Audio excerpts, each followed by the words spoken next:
So the first policy I want to dive into is economic development. Okay. What's your campaign's economic development platform? Well, I talked a little bit about this at the debate forum.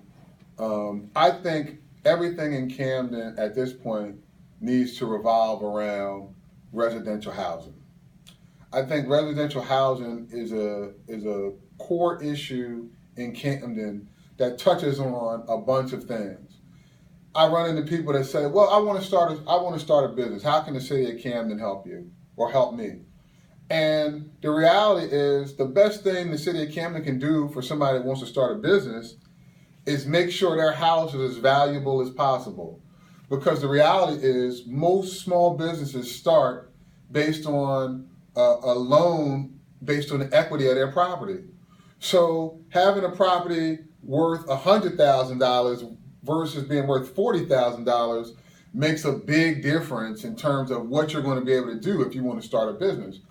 I think there's other things that the city of Camden can do to spur economic development.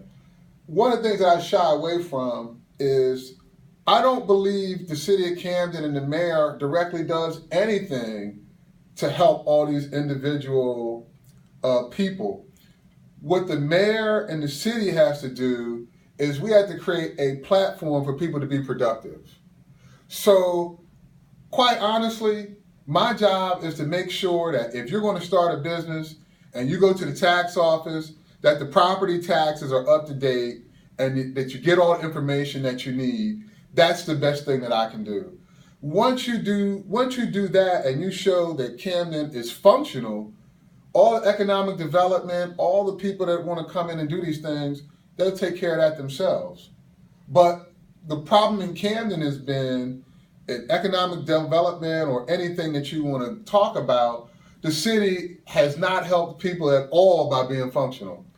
My father owns a small business that he ran into about 7 problems, and in his mind, the problem was with the bank and the person he bought the business from, but the reality is the problem was the city.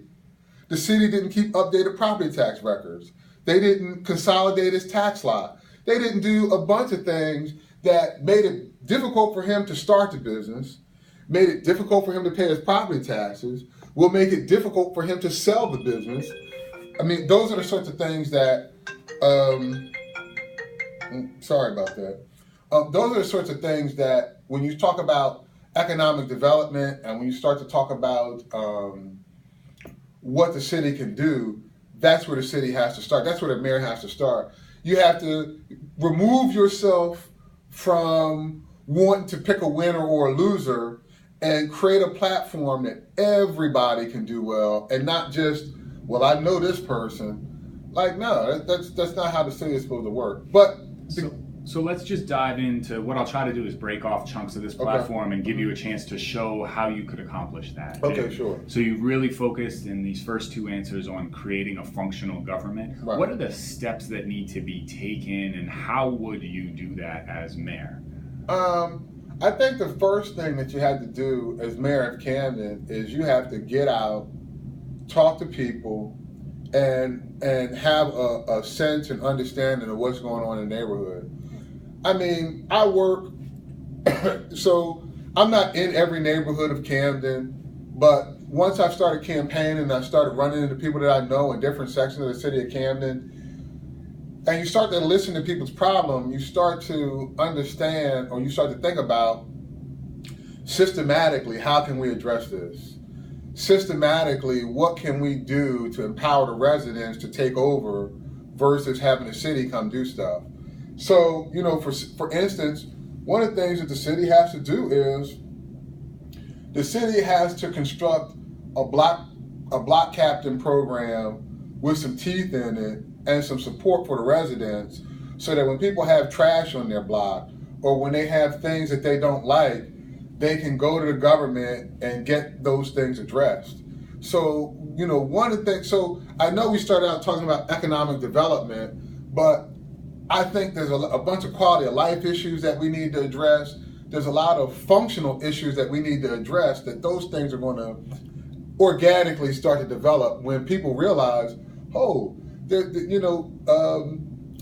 people in City Hall are listening to me. They weren't able to do everything that I asked, but there's 2 or 3 things that I see that I talked about that I can tell. So then people start to feel like, well, we do have a stake in this.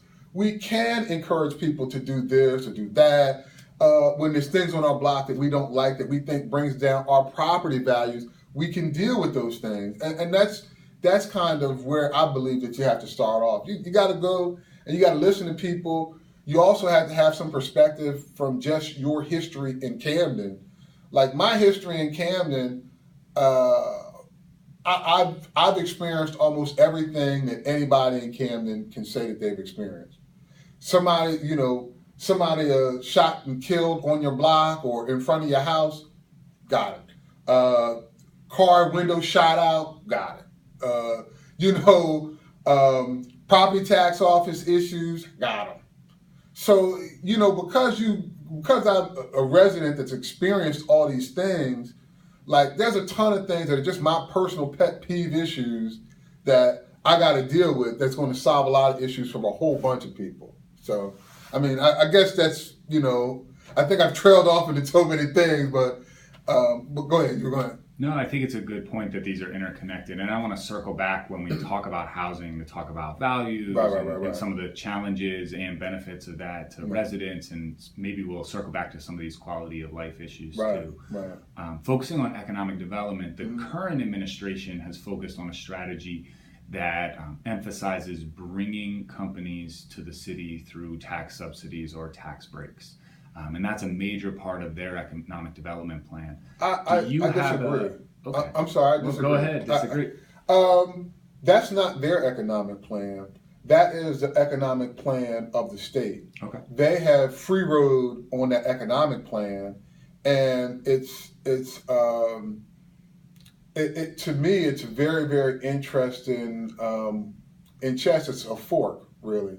On the one hand, they're saying, well, we brought all this economic development to Camden, but when you really look at it, every objective analyst of these programs has said the city of Camden will almost never benefit. So on the one hand, they're taking pride in these programs that they're saying we're benefiting from, that everybody realizes we're not benefiting from at all. On the other hand, they've never exposed the fact that all of these deals mostly were orchestrated by the Economic Development Authority. And the Economic Development Authority has, basically forced our city government into giving up our most valuable real estate for nothing.